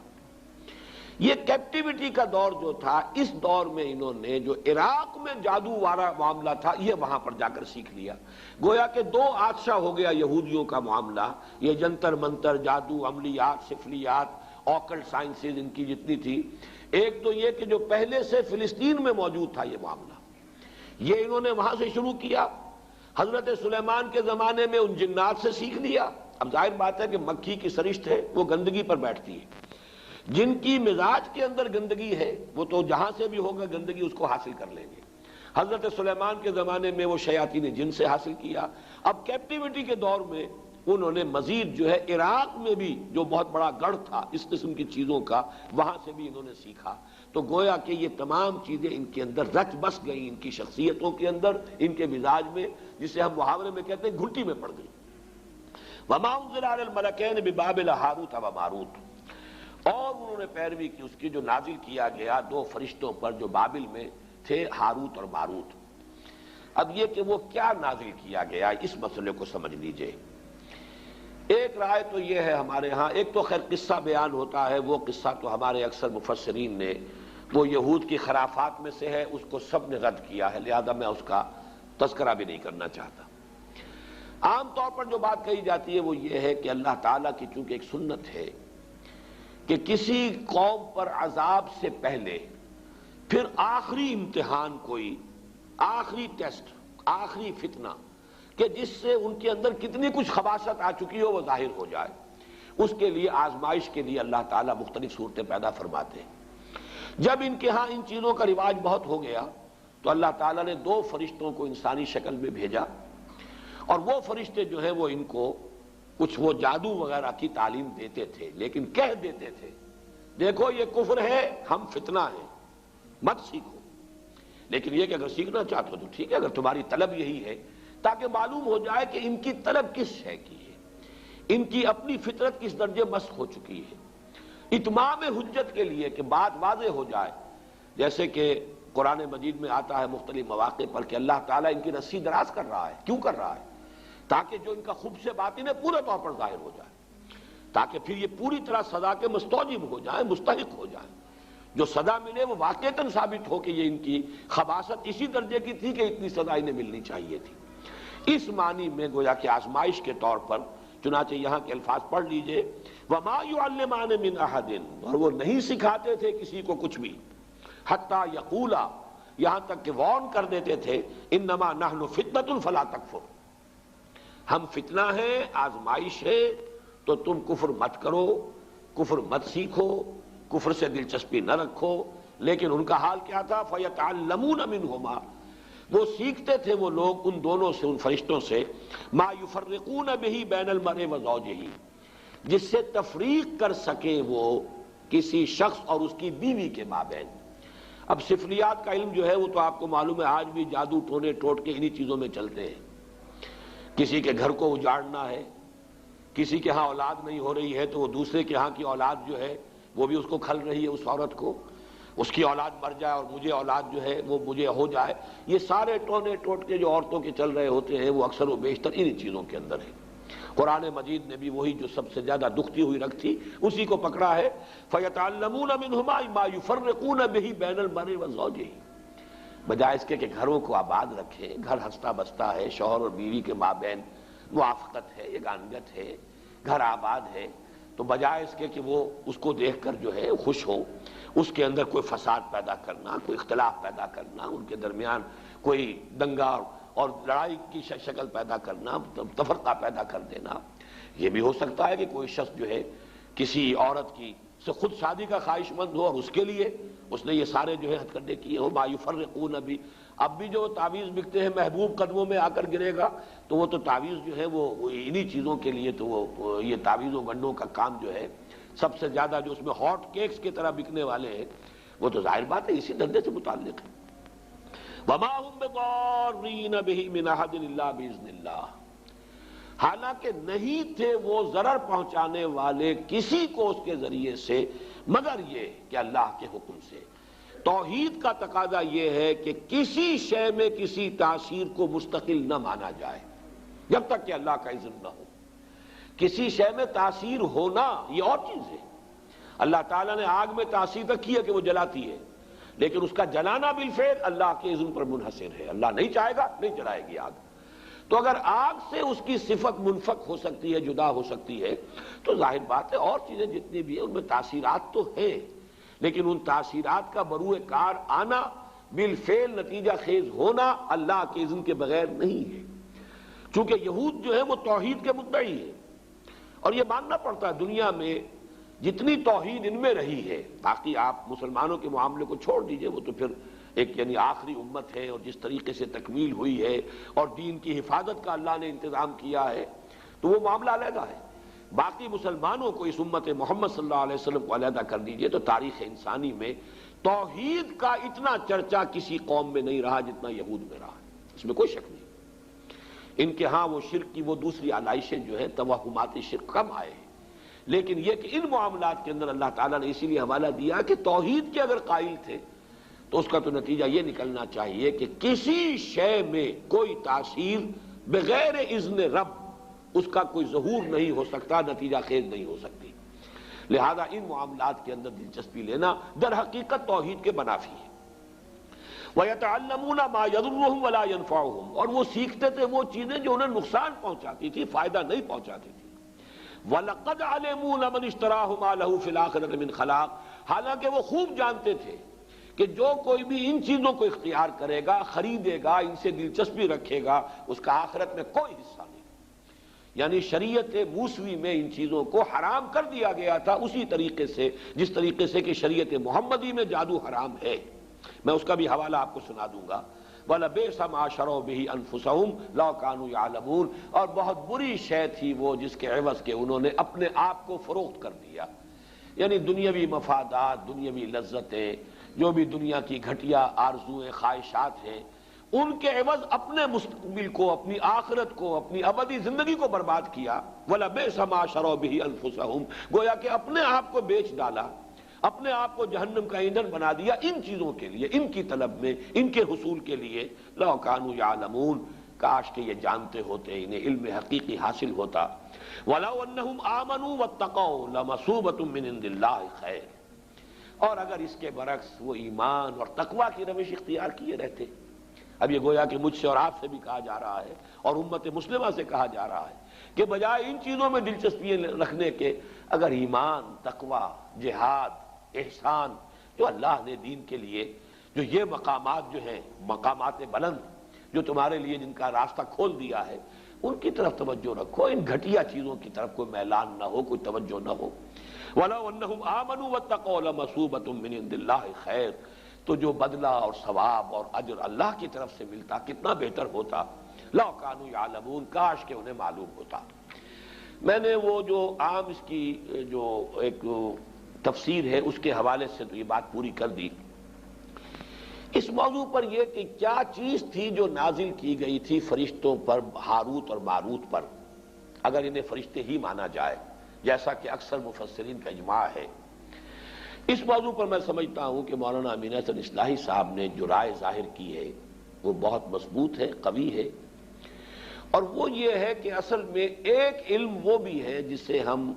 کلمات کی تاثیرات کا علم کہتے ہیں، روحانی اثرات۔ جیسے مادی چیزیں ہیں، میٹر ہے، فزیکل کمپاؤنڈز ہیں، کیمیکل کمپاؤنڈز ہیں، ہر شے کی اپنی پراپرٹیز ہیں، ان کی تاثیرات ہیں۔ ایسے کلمات کے بھی کچھ خواص ہیں۔ جیسے آپ کو معلوم ہے ساؤنڈ ہے، آواز ہے، اس کی اپنی ایک تاثیر ہے۔ ایک آواز ہے کہ جس سے طبیعت کے اندر انشراح پیدا ہو جاتا ہے، خوشی ہوتی ہے۔ آخر یہ موسیقی میں کیا ہوتا ہے؟ وہی آواز ہے، کسی اور آہنگ میں آئی ہے، دل افسردہ ہو جاتا ہے، غم کی کیفیت طاری ہو جاتی ہے آواز، آواز ہی کی تاثیر وہ بھی ہے، آواز ہی کی تاثیر یہ بھی ہے۔ اسی طریقے سے کلمات، ان کی کچھ تاثیرات ہیں، ایک تو معنی ہے، اس لفظ کے یہ معنی ہے، اس لفظ کے یہ معنی ہے، اس لفظ کے یہ معنی ہے، اس لیے کہ ہم نے ان الفاظ کو وضع کیا ہے کچھ چیزوں کا مسمى بنا کر، یہ گھڑی ہے، یہ اینک ہے، لیکن یہ کہ ان کلمات کی کوئی روحانی تاثیرات بھی ہیں بالفعل، ان کا انکار نہیں کیا جا سکتا۔ ان تاثیرات کا استعمال ہے کہ جو ان اعمال کے اندر ہوتا ہے، ان تاثیرات کو، ان کی جو ظاہر بات ہے کہ اسی کو غلط استعمال جادو کی شکل میں ہوتا ہے، انہی کلمات کا استعمال ہے، ان کے اندر تاثیرات ہیں، ان کا ایک استعمال جادو کے لیے ہو رہا ہے۔ لیکن ایک زمانے میں ضرورت پیش آتی ہے مختلف دور میں، جیسا کہ ہندوستان میں بھی ہمیں معلوم ہے کہ ایک حد تک یہ علم بھی دیا گیا یا لوگوں نے حاصل کیا دشمنوں کا اور مخالفوں کا توڑ کرنے کے لیے۔ ہندوستان میں جوگی، سنیاسی، انہوں نے جو بھی نفسیاتی ایکسرسائزز کی ہوئی تھی، جس طرح کی جو بھی چلہ کشی کی ہوئی تھی، اس سے جو بھی لوگوں کے اوپر اپنی روحانیت کا ایک جو ہے وہ فسوطاری کیا ہوا تھا، روب ڈالا ہوا تھا۔ اب ظاہر بات ہے کہ اس روب کو توڑے بغیر یہاں ہمارے صوفیہ اسلام کی تبلیغ نہیں کر سکتے تھے، لہذا انہوں نے ان چیزوں کا علم حاصل کیا ایک درجے میں، اور ان کو حاصل کر کے اور پھر ان کا جو ہے مقابلہ کر کے انہیں اس میدان میں بھی شکست دی، اور اس کے بعد یہ ہے کہ ان کے لیے راستے کھل گئے کہ پھر انہوں نے دین کو سمجھا اور دین کی طرف آئے، اور جو اصل دین ہے اس کی تعلیم بھی ان تک پہنچ گئی۔ اسی طریقے سے آپ کو معلوم ہے ہندوستان میں یہ قوالی کا رواج کیوں ہوا؟ ہندو مزاج کے اندر یہ موسیقی جو ہے وہ ان کے مذہب کے ساتھ گندھی ہوئی ہے، رچی بسی ہوئی ان کے مزاج کے اندر، اس کے حوالے سے وہ ان کی پوری عبادات بھی جو ہے وہ بھجن ہے یا جو اور جس طریقے سے ہے، وہ ان کے ہاں اس درجے ان کی طبیعت ثانیہ بن چکے تھے کہ اس ذریعے سے ان تک بات پہنچانے کے لیے کچھ لوگوں نے اس راستے کو بھی اختیار کیا۔ اگرچہ وہ شروع میں جو یہ قوالی ہوتی تھی اس میں یہ مزامیر نہیں ہوتے تھے، انسٹرومنٹل میوزک نہیں تھا، وہ صرف یہ کہ ظاہر بات ہے کہ وہ میوزک جو اللہ تعالیٰ نے انسان کی اپنی آواز میں رکھ دیا ہے، جس کے لیے فرمایا گیا کہ قرآن مجید کو مزین کرو، زین القرآن باصواتکم، قرآن مجید کو اچھی سے اچھی آواز میں خوش الحانی کے ساتھ پڑھو تاکہ قرآن مزین ہو جائے۔ قرآن کے اندر جو اس کا صوتی آہنگ ہے، اس کی اپنی تاثیر ہے۔ ایک اچھا قاری قرآن پڑھ رہا ہو، اس کے اثرات چاہے سمجھا نہ ہو آپ نے، سمجھنا اپنی جگہ پر ایک اور سورس ہے علم کا، اور وہ ضروری ہے، قرآن اسی لیے نازل کیا گیا ہے لیدبروا آیاتہ، تاکہ اس کی آیات پر غور کیا جائے۔ یہ جو ہے اس کی ترجیحات کے اندر تو رہے گا، لیکن یہ کہ اس کی قرات کے اندر اپنی ایک تاثیر ہے، اس کا انکار کرنا درست نہیں ہے۔ اگر اس کی کوئی تاثیر نہ ہوتی تو اتنی تاکید نہ ہوتی۔ من لم یتغن بالقرآن فلیس منا، جو قرآن مجید کو اچھی آواز سے، حسن صوت سے نہیں پڑھتا وہ ہم میں سے نہیں ہے، اس درجے تاکید۔ بلکہ جیسا کہ حضرت ابو موسیٰ اشعری رضی اللہ تعالیٰ عنہ کی تحسین فرمائی حضور نے کہ ایک رات آپ مدینے میں گلیوں میں جب آپ کچھ گشت فرما رہے تھے تو حضرت ابو موسیٰ اشعری رضی اللہ تعالیٰ عنہ وہ تہجد کی نماز میں قرآن پڑھ رہے تھے، اور اس اللہ تعالیٰ نے انہیں ایسی آواز دی تھی کافی دیر تک حضور وہاں کھڑے سنتے رہے۔ ظاہر بات ہے مکان تو ایسے تو نہیں تھے ہمارے، وہ تو ایک کسی کا کمرہ، ایک کوئی کوٹھڑی ہوتی تھی، حجرات تھے، اس کے اندر جو بھی وہ پڑھ رہے تو باہر گلی میں سنائی دے رہا ہے۔ صبح فجر میں جب ملاقات ہوئی ہے تو پھر حضور نے حضرت ابو موسیٰ سے پھر یہ فرمایا، یا ابا موسیٰ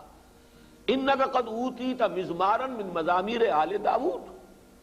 اے ابو موسیٰ آپ کو تو، تمہیں تو اللہ تعالیٰ نے آل داؤد کے سازوں میں سے ایک ساز عطا کیا ہے، یہ ساز جو ہے گلے میں تمہارے یہ ساز ہے، تو یہ جو فطری ساز تھا اصل میں اس کا استعمال کیا گیا تھا، اور اس کے ذریعے سے اس کا بہترین استعمال کیا گیا، بعد میں پھر اس کے اندر اضافے ہوتے چلے گئے۔ وہ میں موجودہ قوالی کو نہیں کہہ رہا، بلکہ جو آغاز تھا قوالی کا وہ اس انداز میں ہوا۔ اسی طریقے سے گویا کہ کچھ کلمات کی تاثیر اور اس کے جو خواص ہیں ان کا کوئی علم تھا جو ایک زمانے میں ان کو دیا گیا ہے، ورنہ جادو کے بارے میں تو جیسا کہ میں نے عرض کیا، یہ کتاب استثناء جو ہے، یعنی فلسطین میں صحرائے سینا میں جبکہ ابھی تھے بنی اسرائیل، حضرت موسیٰ علیہ السلام ساتھ تھے، اس وقت انہیں جو ہدایات کی گئی تھی ان میں سے یہ ہے، جب تو اس ملک میں جو خداوند تیرا خدا تجھ کو دیتا ہے پہنچ جائے تو وہاں کی قوموں کی طرح مکروہ کام کرنے نہ سیکھنا، تجھ میں ہرگز کوئی ایسا نہ ہو جو اپنے بیٹے یا بیٹی کو آگ میں چلوائے۔ اب دیکھیے یہ عمل آج بھی روافظ کے ہاں یہ آگ پر چلنے کا جو رواج ہے، بعض جو ہے اس طرح کے کرتب دکھائے جاتے ہیں، اور ظاہر بات ہے جو حالات جو ہیں اس سے آپ متاثر ہوتے ہیں، آگ کے اوپر انگاروں کے اوپر چل رہے ہیں۔ یہ اعمال کہاں سے چلے آ رہے ہیں؟ یہ حضرت موسیٰ علیہ السلام کو حضرت مسیح سے 1400 برس قبل یہ بتایا جا رہا ہے۔ تجھ میں ہرگز کوئی ایسا نہ ہو جو اپنے بیٹے یا بیٹی کو آگ میں چلوائے، یا فال گیری یا شگون نکالنے والا، یا افسوگر یا جادوگر یا منتری یا جنات کا آشنا یا رمال یا ساحر ہو، کیونکہ وہ سب جو ایسے کام کرتے ہیں خدا کے نزدیک مکروہ ہیں، اور انہی مکروہات کے سبب سے خداوند تیرا خدا تیرے سامنے سے ان کو نکالنے پر ہے۔ یعنی یہ جو اصل میں فلسطین میں جو قومیں آباد تھیں، فلسطین حضرت یوشع ابن نون جوشع جو جانشین تھے حضرت موسیٰ علیہ السلام کے، ان کے ہاتھوں جب فتح ہوا ہے تو فلسطین میں جو قومیں اس وقت آباد تھیں ان میں یہ اعمال موجود تھے، لیکن ہوا یہی کہ انہوں نے جا کر وہاں پہ وہ اعمال ان سے سیکھے۔ پھر جب ان کا وہ دور آیا ہے کہ جب حضرت طالوت کو جالوت کے مقابلے کے لیے اللہ کے جو نبی اس وقت سموئیل نبی انہوں نے معین کیا ہے، تو جو اصلاحات ان کے ذریعے سے ہوئی ہیں، اور ساؤل اصل میں نام ہے تورات میں حضرت طالوت کا، ساؤل نے جنات کے آشناؤں اور افسوگروں اور جادوگروں کو ملک سے خارج کر دیا تھا۔ پرج ہوئی ہے جو ان کا جو گولڈن پیریڈ شروع ہوا حضرت طالوت، حضرت داؤد، حضرت سلیمان، یہ 100 برس ہیں ان کے گولڈن پیریڈ کے، تو یہ پرج کر دی گئی تھی۔ لیکن پھر حضرت سلیمان علیہ السلام کے زمانے میں وہ جنات کے ساتھ جو ان کا خلا ملا ہوا، پھر وہ شیطانی اعمال، سفلی اعمال، وہ جادو، وہ ٹونے ٹوٹکے آ گئے، اور 2 آتشہ ہو گیا معاملہ یہ جب یہ عراق میں رہے، بیبیلونیا میں کیپٹیوٹی میں، حالت اسیری میں، پھر وہاں پر جو معاملہ اپنی انتہا کو پہنچا تو اللہ تعالیٰ نے پھر وہاں پر جو ہے ان فرشتوں کو جو معروف تفسیر ہے اس کے مطابق فتنہ بنا کر بھیجا، اور دوسری رائے جو مولانا اصلاحی صاحب کی ہے کہ اصل میں وہ فرشتوں پر جو چیز نازل کی گئی تھی بہرحال وہ ساحری جادوگری نہیں ہو سکتی، بلکہ معلوم ہوتا ہے کہ انہی کلمات کے خواص کا علم تھا جو ایک زمانے میں ان کو اس لیے تلقین کیا گیا کہ اس کے ذریعے سے وہ دشمنوں کا توڑ کر سکیں، دشمنوں کا مقابلہ کر سکیں، اس کو صحیح مقصد کے لیے استعمال کر سکیں۔ لیکن جب ان کی ذہنیت مسخ ہوئی، انہوں نے اسی کو برے مقاصد کے لیے، غلط مقاصد کے لیے، جیسے 2 دھاری تلوار ہے، آپ اسے کسی اچھے مقصد کے لیے بھی استعمال کر سکتے ہیں، لیکن جب آپ کی اپنی ذہنیت مسخ ہو جائے گی تو اسی کو آپ کسی غلط کام کے لیے استعمال کریں گے، تو پھر وہ ہوتے ہوتے وہ جادوگری اور وہ یہ سفلی اعمال اور آکلٹ سائنسز، ان سب کا معاملہ جو ہے ان کے ہاں رواج پا گیا۔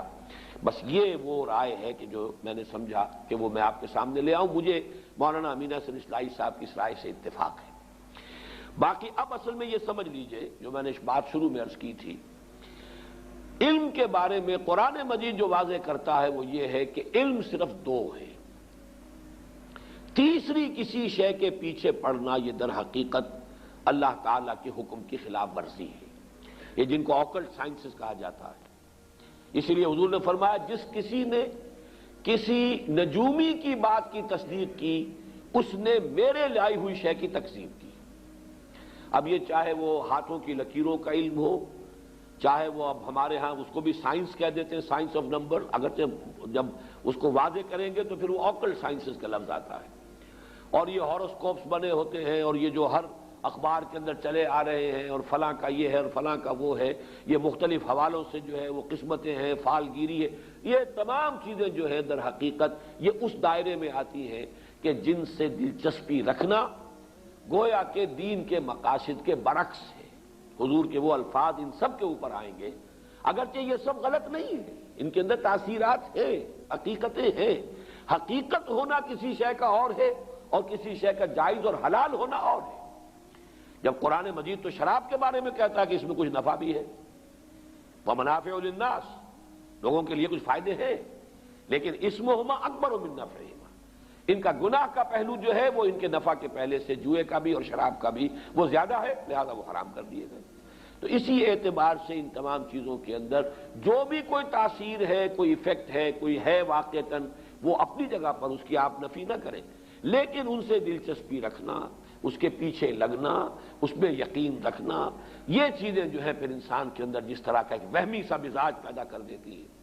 پھر اس کے اندر سے وہ عمل کی جو ایک قوت ہے اور ایک ارادہ اور عزم،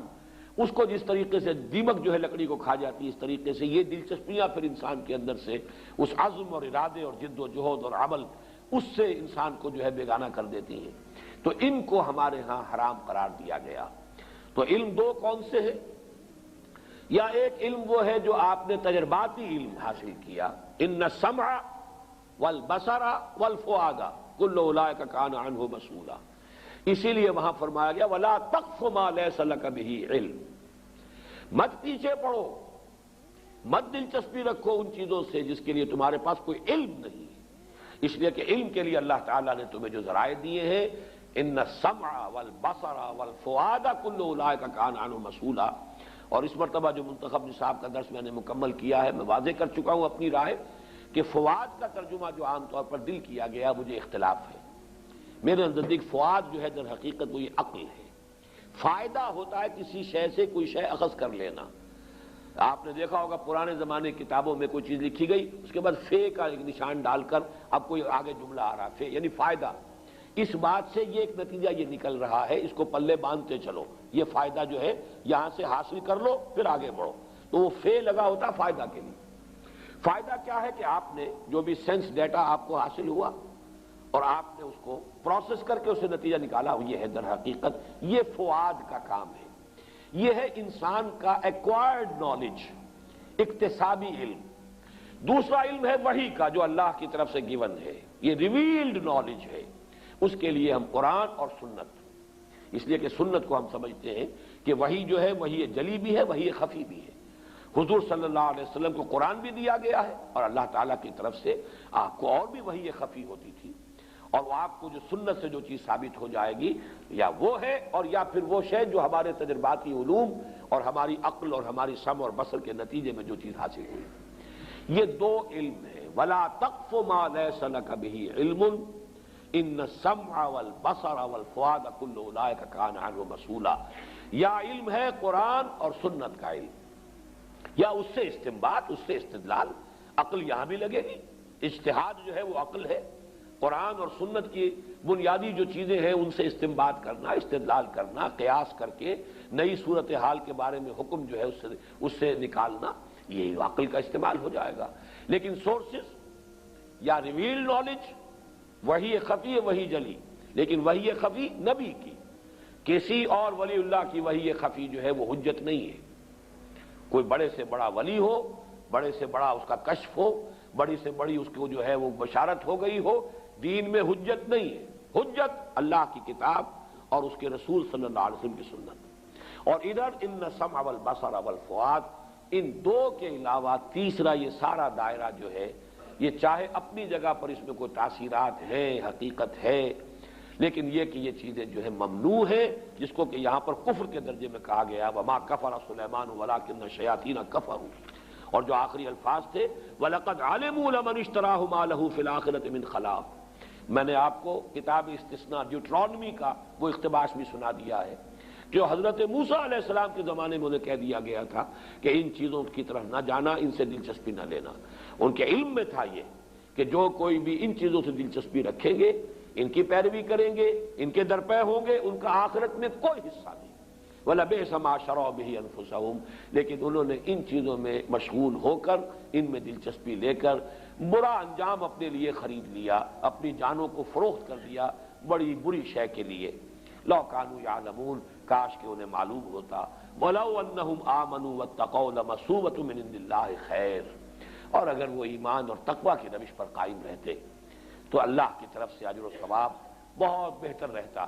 لَوْ كَانُوا يَعْلَمُونَ، کاش کہ وہ جانتے۔ بارک اللہ لی ولکم فی القرآن العظیم ونفعنی وإیاکم بالآیات والذکر الحکیم۔